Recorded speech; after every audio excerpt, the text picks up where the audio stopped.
এবং বিভিন্ন দপ্তরে হাজার হাজার শূন্যপদ খালি আছে। সেই সমস্ত শূন্যপদে নিয়োগ না করে অনিয়মিত কর্মচারীদের দিয়ে শূন্যপদের দায়িত্বগুলো পালন করা হচ্ছে। আগামী 4 জুলাই আগরতলা শহরে ত্রিপুরা রাজ্যের 40,000 অনিয়মিত কর্মচারী আমরা রাজ্যের বিভিন্ন প্রান্ত থেকে এখানে আসব এবং আগরতলা শহরে রবীন্দ্রভবন প্রাঙ্গণ থেকে জমায়েত হয়ে মিছিল করে আমরা মহাকরণে যাব রাজ্যের মুখ্য সচিবের কাছে অনিয়মিত কর্মচারীদের দাবি দেওয়া সম্বলিত স্মারকলিপি প্রদান করার জন্য। আমরা যেই দাবিগুলো নিয়ে আগামী 4 জুলাই রাজ্যের ইতিহাসে সর্ববৃহৎ অনিয়মিত কর্মচারীদের মিছিল এবং সমাবেশ করতে যাচ্ছি, সেই দাবিগুলোর মধ্যে অন্যতম দাবি হচ্ছে সমস্ত অনিয়মিত কর্মচারীদের অবিলম্বে নিয়মিতকরণ করতে হবে। নিয়মিতকরণ করার সাপেক্ষে অনিয়মিত কর্মচারীদের সমকাজে সমবেতন প্রদান করতে হবে। আমাদের আরেকটি গুরুত্বপূর্ণ দাবি হলো যে সমস্ত পার্ট টাইম ওয়ার্কার, আংশিক সময়ের কর্মী আছেন, তাদেরকে যারা 10 বছর অতিক্রম করেছে তাদেরকে অনিয়মিত কর্মচারীর মর্যাদা এবং স্বীকৃতি দিতে হবে। যে সমস্ত অনিয়মিত কর্মচারী ইতিমধ্যে শূন্য হাতে অবসরে গেছেন তাদেরকে এককালীন 10 লক্ষ টাকা করে এককালীন অনুদান প্রদান করতে হবে। আমরা দাবি করেছি যে 31 জুলাই 2018 সন আমাদের রাজ্যের অনিয়মিত কর্মচারীদের জীবনের সবচেয়ে কালো দিন, কারণ ওই দিন অনিয়মিত কর্মচারীদের নিয়মিতকরণ করার জন্য যে স্কিম ছিল 2007-8 সন থেকে, সেই স্কিম সরকার বাতিল করে এবং সরকার ঘোষণা করে যে আমরা এই স্কিমগুলো বাতিল করছি, আমরা নতুন করে স্কিম প্রণয়ন করব। 2018-র 31 জুলাইয়ের পর আজকে আমরা দাঁড়িয়ে আছি 2রা জুলাই 2025-এ, এখন অবধি সরকার স্কিম করেনি। এই স্কিম না করার ফলে অনিয়মিত কর্মচারীদের ভবিষ্যৎ অন্ধকার। 2006-7 সনে তৎকালীন সরকার একটি স্কিম ঘোষণা করে বলেছিল যে সমস্ত অনিয়মিত কর্মচারী 10 বছর অতিক্রম করেছে তাদেরকে নিয়মিতকরণ করা হবে। যে সমস্ত আংশিক সময়ের কর্মী 10 বছর অতিক্রম করেছে তাদেরকে অনিয়মিত কর্মচারীর মর্যাদা দেওয়া হবে।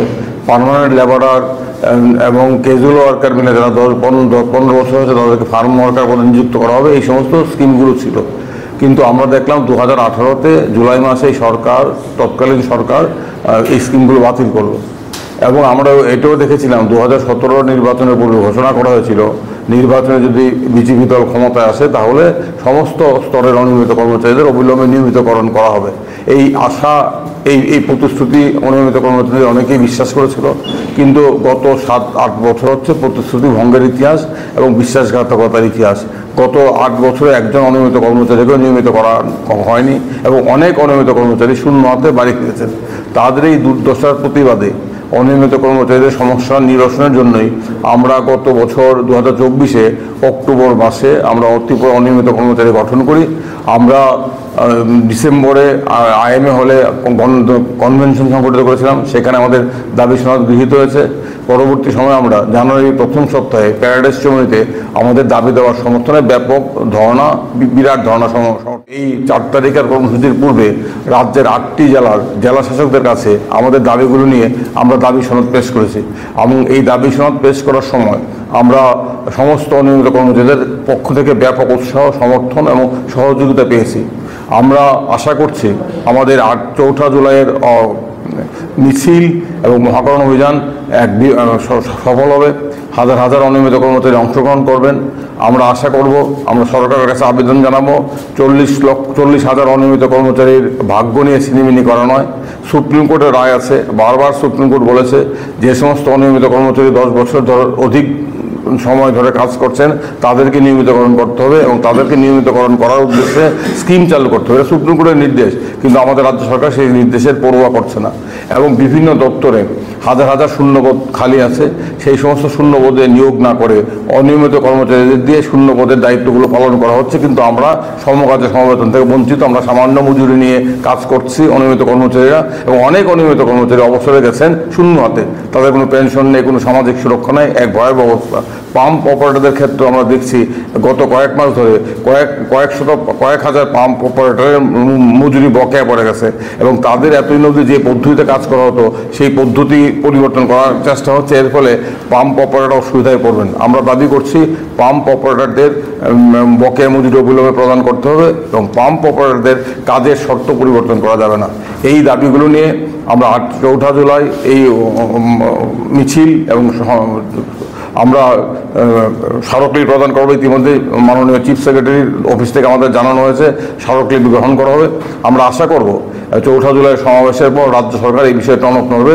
তারা তাদের প্রতিশ্রুতি 2017-এর প্রতিশ্রুতি স্মরণ করে এই বিষয়ে অবিলম্বে উদ্যোগ গ্রহণ করবেন এবং এই 40,000 অনিয়মিত কর্মচারীদের প্রশ্নে সরকার ইতিবাচক সাড়া দেবেন। এবং আমরা এটা বলেছি অনিয়মিত কর্মচারীদের কাছে এটা আমাদের একটাই পরিচয়, আমরা অনিয়মিত কর্মচারী, আমাদের অস্তিত্ব বিপন্ন, আমাদের কথা কেউ শোনে না। গত 7 বছর ধরে আমরা যন্ত্রণায় বিদ্ধ হয়েছি, আমরা মর্মাহত হয়েছি, বিশ্বাসঘাতকতার ফলে আমাদের রক্তক্ষরণ হয়েছে, কিন্তু এটা মুখ বুঝে মানা যায় না। তার জন্য এই আন্দোলন। আমরা আজকের এই সাংবাদিক সম্মেলনের মধ্য দিয়ে এই রাজ্যের সমস্ত অনিয়মিত কর্মচারীদের কাছে আবেদন করছি, আর 4 জুলাই সমাবেশকে বৃহত্তর সমাবেশে পরিণত করুন। সরকারের কাছে বার্তা পৌঁছে দিন যে 40,000 অনিয়মিত কর্মচারী নন, তাদের প্রত্যেকের পরিবার পরিজন এই আন্দোলনের পেছনে আছেন। এবং রাজ্যের অন্যান্য অংশের মানুষের কাছে আমরা আবেদন করছি, আপনারা আমাদের পাশে থাকুন। আপনাদের নৈতিক সমর্থন, আপনাদের সহযোগিতা, আপনাদের সংহতি আমরা কামনা করি। এবং আমরা সাংবাদিক বন্ধুদের,